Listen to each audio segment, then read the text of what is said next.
우리 교회에서 그 양육반, 제자반 이런 훈련을 이제 받으실 때 중간에 이제 아프신 분도 계시고 그러셨는데 하여튼 훈련 받는 거 철저하게 중심을 두고 나오시고 이러신 분들이 여태까지 참 많으셨는데 사람이 마음이 중심이 잡히잖아요.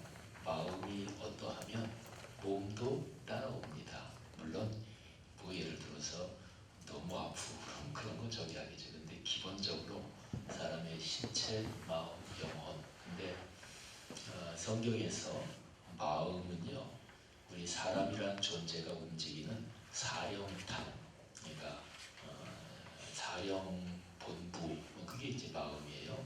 그래서 잠언에서도 사람 마음이 어떠하면 그게 그 사람이다 이런 얘기가 있죠.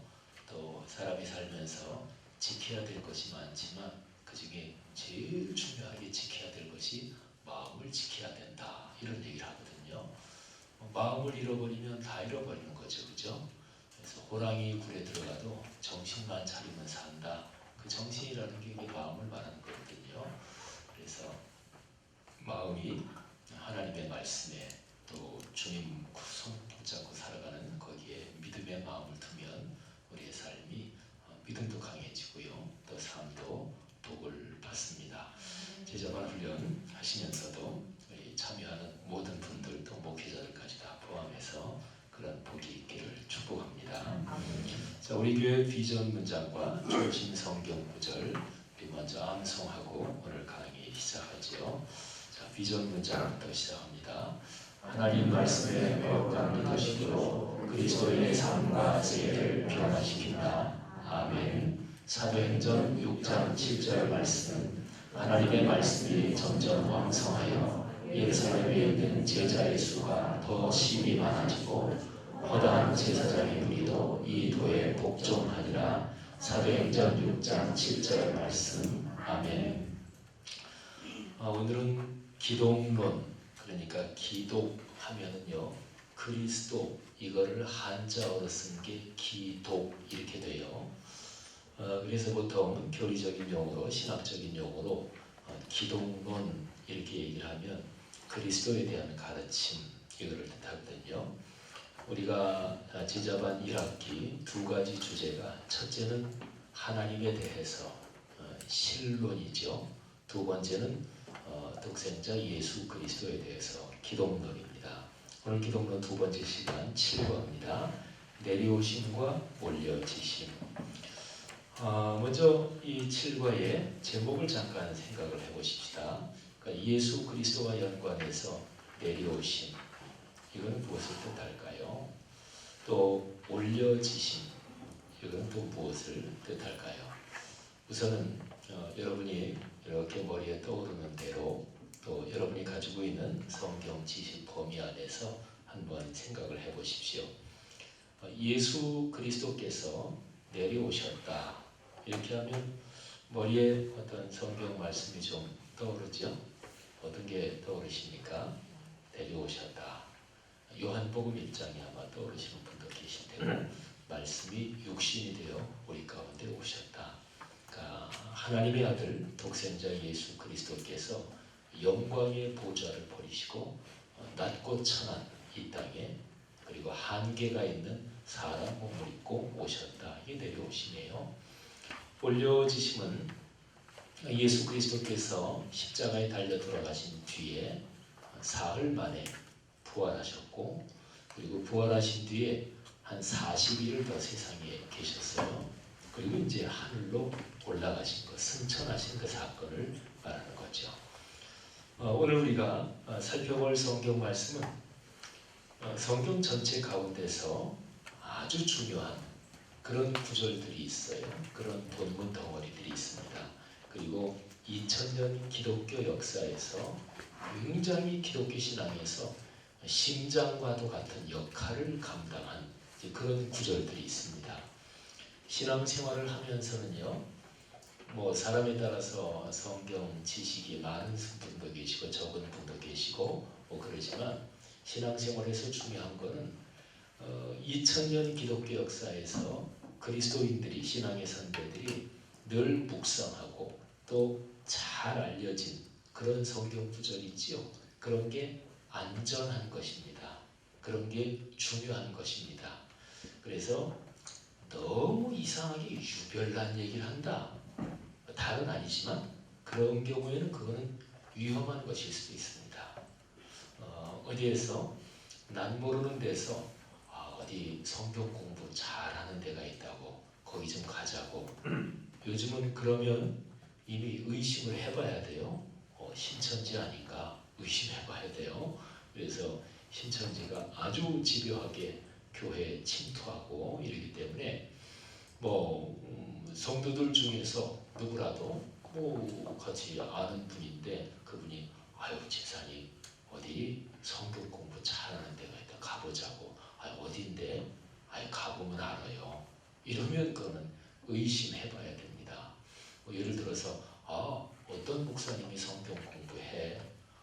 어디에서 성경 공부하는 프로그램이야? 이렇게 얘기하면 되잖아요. 근데 그러지 않고 가보면 안다고. 근데 굉장히 좋다고. 이러면 의심해 보셔야 돼요. 근데 이단들이 성경을 해석하거나 성경을 풀 때 이 공통적인 어떤 분위기 같은 게 있어요. 뭐냐면 지금까지 성경 해석은 다 이게 잘못해왔다. 이게 이런 거다 하고 유별나게 특이하게 성경을 해석하는 그런 분위기에서는 어느 정도 이게 공통적입니다. 그래서 신앙생활에서 제일 안전하고 또 제일 확실한 것은 오래된 우리 신앙 선배들부터 쭉 거쳐 내려온 그런 가르침을 꽉 붙잡는 거예요. 오늘 여기 빌립보서 2장의 말씀이 바로 그런 말씀이에요. 저 37페이지에 보면 2장 1절부터 18절까지 거기 본문이 적혀 있는데요. 근데 교회 역사 가운데서 아주 유명한 그런 본문은 그 가운데 있는 좀 부분인데요. 5절부터 11절입니다. 자, 5절부터 11절을 우리 목소리를 맞추어서 같이 봉독하지요.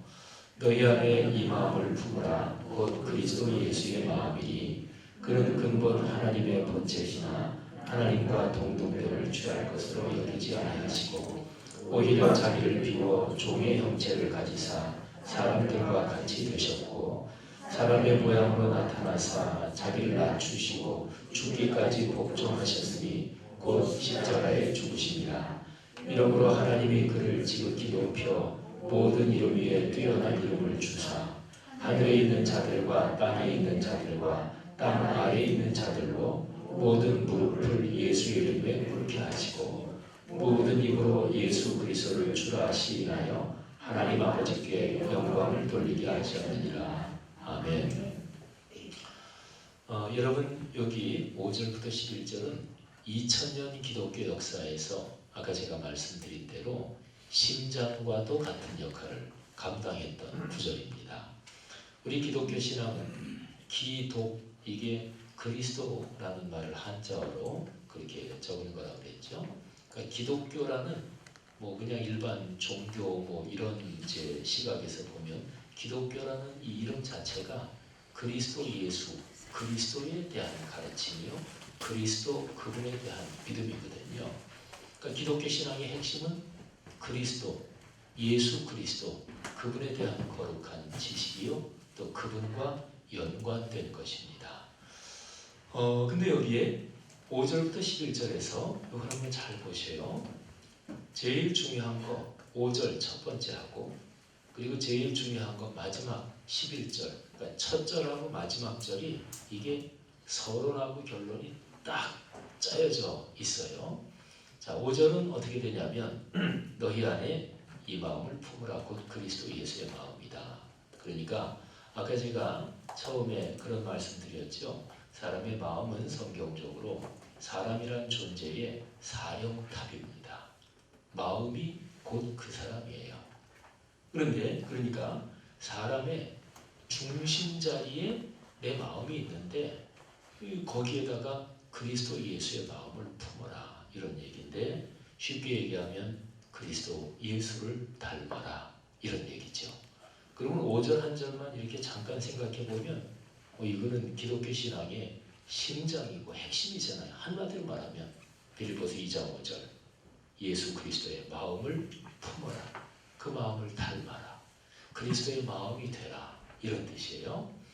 자, 근데 그렇게 해서 결국 최종적인 목적은 무엇입니까? 그게 바로 11절이에요. 최종적인 목적이 11절에 두 가지로 나와 있습니다.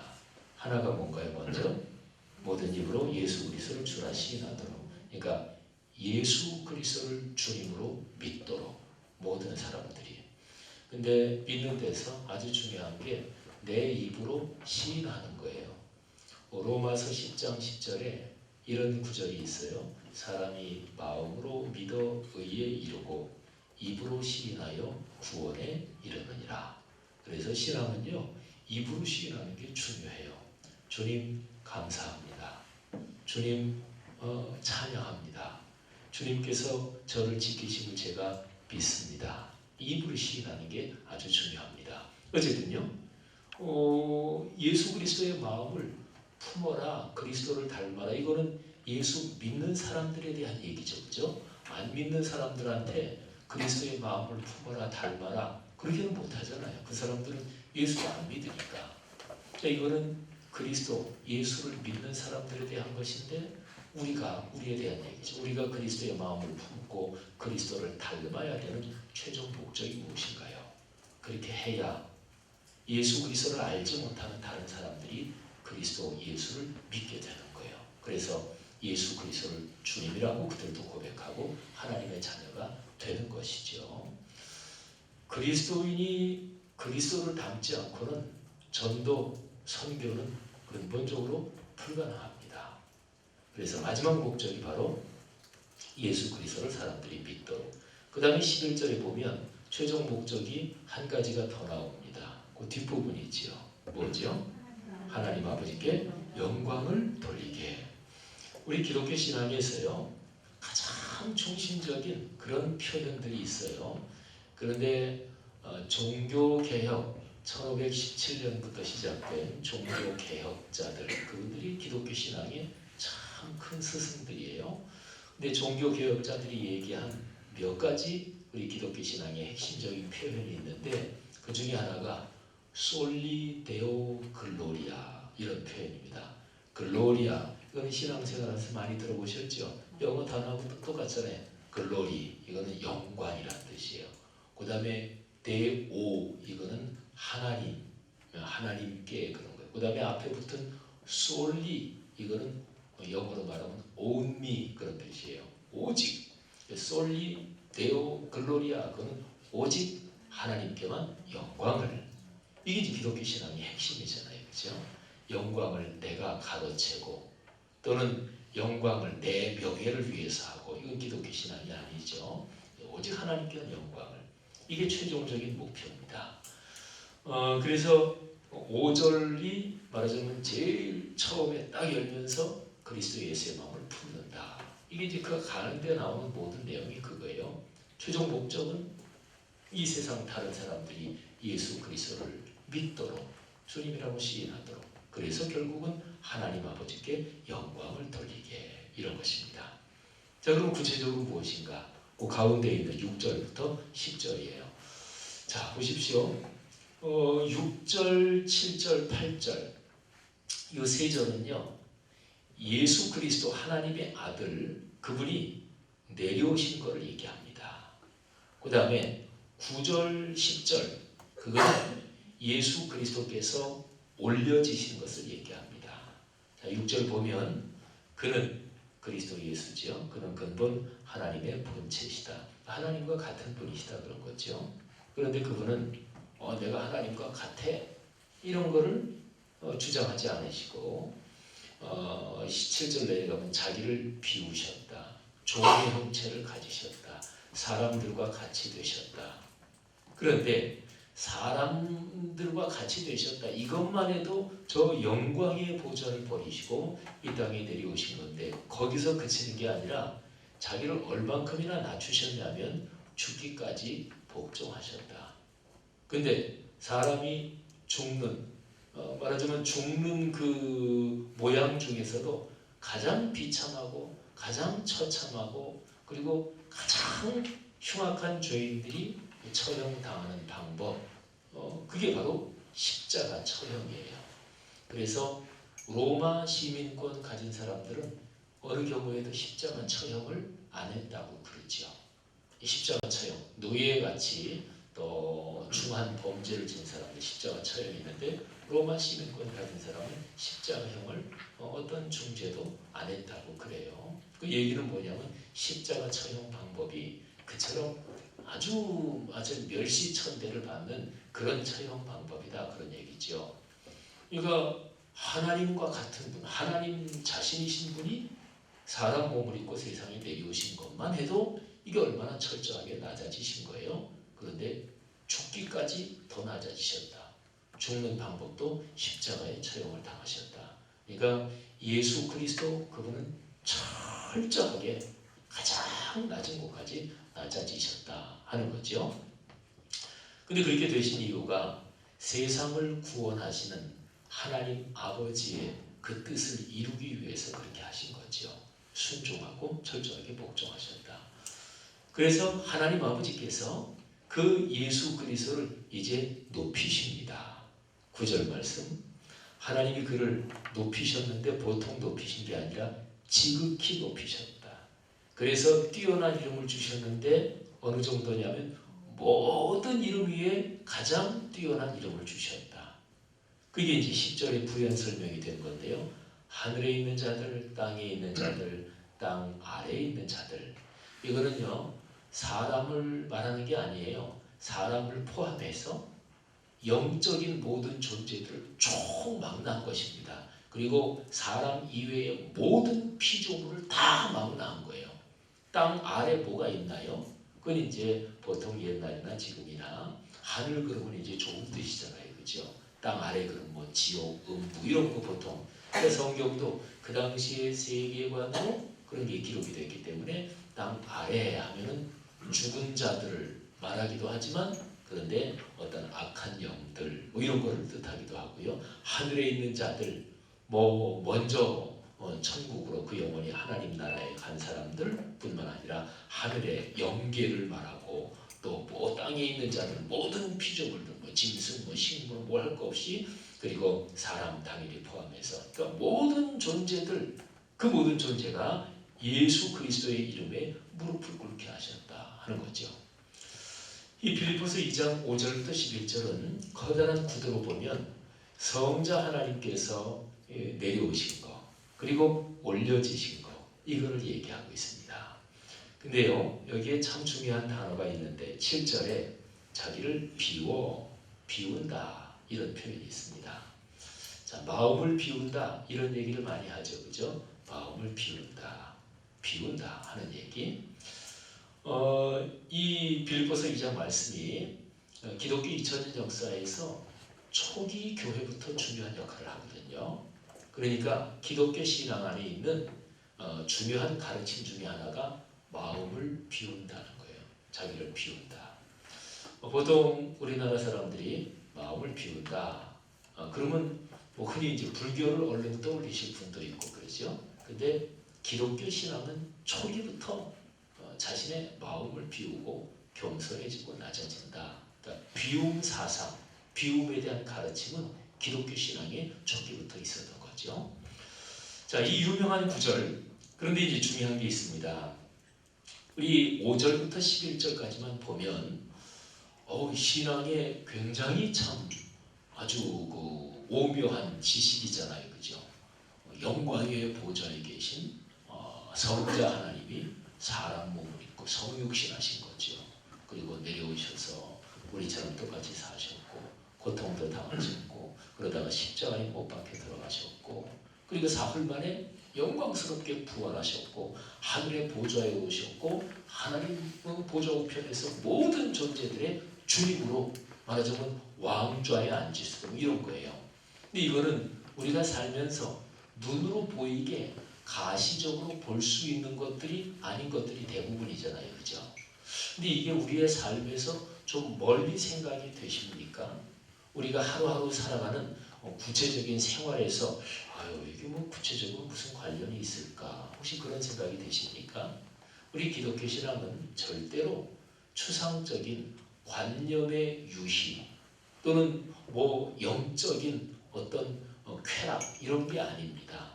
자, 제가 5절부터 11절을 설명드렸는데 5절 앞에 1절부터 4절을 한번 보시고 그리고 11절 뒤에 12절부터 18절을 한번 보십시오. 이 앞뒤에 나오는 내용이 뭐냐? 그게 말하자면 지지고 볶고 싸우고 또 고민하고 갈등하고 하는 우리 사람들의 삶의 모습이 앞뒤에 나와요. 자, 1절부터 4절 한번 같이 읽어보겠습니다. 시작. 그러므로 그리스도 안에 무슨 권면이나 사랑의 무슨 위로나 성령의 무슨 교제나 금율이나 자비가 있거든 마음을 같이하여 같은 사랑을 가지고 뜻을 합하여 한 마음을 품어 아무 일에든지 다툼이나 허용으로 하지 말고 오직 겸손한 마음으로 각각 자기보다 남을 낮게 여기고 각각 자기 일을 돌볼 뿐더러 또한 다른 사람의 일을 돌보아 나의 기쁨을 충만하게 하라. 아멘. 사도 바울이 빌립보 교회에 편지를 보내고 또 주님의 말씀으로 권면을 하면서 여기 보니까 마음을 같이해라. 사랑을 가지십시오. 뜻을 합하십시오. 한 마음을 품으십시오. 만일에 빌립보 교회가 전혀 마음이 갈라지지 않고 또 전혀 아무런 갈등도 없는데 사도 바울이 이런 편지글을 썼을까요? 그러지 않았을 거 아니겠어요? 그죠? 다투지 마십시오. 허용을 가지지 마십시오. 그리고 겸손한 마음으로 각각 자기보다 남을 낮게 여기시고 상대방을 배려하고 존중하십시오. 이런 거예요. 그러면 생각해 보세요. 원하지요? 빌립보 교회에 다툼이 있었다는 얘기예요. 빌립보 교회 성도들 중에서 막 명예심이 강하고 허영심이 강한 사람이 있었다는 얘기죠. 그런 것 때문에 서로 갈등이 있고 싸움이 있었다는 얘기예요. 그러니까 뭐 오늘날도 똑같잖아요. 우리가 그리스도인이고 교회 안에서 신앙생활을 하는데 또 성도들과의 인간관계에서 다투고 또 막 누가 잘난 척하고 또 그것 때문에 뭐 갈등도 생기고 이런단 말이에요. 그러면 어떻게 해나요? 예수 믿는 사람이 그러면 됩니까? 그러지 맙시다. 이거 당연한 얘기죠. 근데 그 정도로 얘기하는 게 아니라 그런 상황 속에서 사도 바울이 무슨 얘기를 하냐면 예수 그리스도께서 하나님의 아들이신데 저 영원한 천상의 보좌를 내려놓으시고 이 땅으로 내려오셨습니다. 십자가에 달리셨습니다. 그리고 죽음에서 사흘 만에 부활하시고 다시 하늘의 보좌로 오르셨습니다. 아까 제가 설명드린 5절부터 11절을 얘기하는 거예요. 그러니까 우리가 구체적인 신앙생활의 삶에서 어떻게 하면 그리스도인의 삶이 변하나 윤리 도덕적인 교훈 가지고 근본적으로 되는 게 아닙니다. 중요한 것은 예수 그리스도, 기독교 신앙의 중심인 그 예수 그리스도를 본받아야지. 그분 본받으려면 그분에 대해서 알아야 될 거 아니겠어요. 그래서 그분에 대한 성경에서 말씀하는 이 가장 중요한 내용을 얘기하는 거예요. 이 신앙의 기본 내용을 가지고 있고 이거를 가슴에 끌어안고 주님 닮게 하옵소서. 그래야만 일상생활에서 지지고 볶고 싸우는 것을 넉넉하게 이길 수 있다. 그런 얘기예요. 기독교 신앙은 그런 거예요. 기독교 신앙은 가장 중심적인 하나님의 진리를 얘기합니다. 그런데 그거는 가장 실제적인 실제 삶을 변하게 만들고 또 그 기독교의 진리가 실제 삶을 아름답게 변하게 만든다. 여기에 연결이 되는 거예요. 안 그러면 그건 기독교 신앙이 아니죠. 그죠? 자, 뒤에 읽고 볼까요? 12절부터 18절. 오늘 제가 잠깐 설명드리면 이렇게 한번 눈으로 따라가면서 보세요. 사랑하는 자들아, 나 있을 때뿐 아니라 빌립보 그쪽은 바울이 개척이었고 바울이 거기서 사역을 했거든요. 근데 바울이 이제 다른 데로 또 전도하러 떠났단 말이죠. 빌립보 성도들이요, 나 없을 때에도 항상 서로 주님 말씀에 복종하고 서로 배려하고 하면서 두렵고 떨림으로 여러분의 구원을 이루어 가십시오. 그리고 모든 일을 원망과 시비가 없이 하십시오. 그러니까 원망하고 서로 시비하고 싸우고 있는 그런 현실을 얘기하는 거죠. 그래서 15절, 16절 쭉 보면은 이 세상 사람들은 막 거스르고 어그러지고 사람들이 독하고 거칠고 그러는데 그런데 여러분은 하나님의 자녀로 이런 세상 가운데서 빛의 자녀답게 살아야 됩니다. 그러면서 사도 바울이 자기 심정을 얘기하는 거예요. 여러분들이 빛의 자녀답게 하나님의 자녀로 사는 그 일을 위해서라면 나는 내 몸을 제물로 바쳐도 좋습니다. 여러분, 이게 목자의 심정이고 이게 성숙한 그리스도인의 심정입니다. 그래서 사도 바울은 내가 제일 기쁜 것은 바로 하나님을 믿는 여러분들이 예수 그리스도의 마음을 닮아가는 것입니다. 그리스도인은 서로가 서로에 대해서 이런 소원을 갖져야 돼요. 그게 그리스도인이고 그런 사람들의 모임이 바로 교회 공동체죠. 제자반 훈련을 받는 까닭이 무엇입니까? 사실은 모든 말씀이 다 연결되지만 오늘 빌립보서 이 말씀을 특별히 제자반 훈련 받는 그 목적하고 아주 깊게 연관시킬 수가 있어요. 제자반 훈련을 받고 또 우리가 교회 신앙생활하는 이유는 예수 그리스도의 마음을 품고 그분을 닮는 것, 이게 초점입니다. 사랑하시는 여러분, 오늘 이 빌립보서 말씀 참으로 귀한 말씀이에요. 특별히 5절부터 11절 말씀, 이런 말씀은 또 자주 읽고 묵상하고 암송하시면 참 좋습니다. 이번 학기 제자반 훈련 받으시며 예수 그리스도 좀 더 가까워지고 또 닮아가는 그런 복이 있기를 축원합니다. 기도하겠습니다. 하나님 은혜 감사합니다. 2000년 기독교 역사에서 심장과도 같은 역할을 했던 참으로 중요한 말씀 우리가 오늘 보았습니다. 기도하기는 이 빌립보서 2장 특별히 5절부터 11절 말씀이 여기 있는 우리 모두에게 삶의 큰 복이 되게 하시고 내 일상과 인격의 변화 예수 그리스도 중심으로 늘 이어지게 하옵소서. 이어지는 소그룹 모임도 주님께서 축복하시며 소그룹 모임 인도하고 섬기는 목회자들 또 참여하시는 귀한 분들 함께 넉넉한 복을 받게 하옵소서. 예수님 이름으로 축복하며 기도 올립니다. 아멘.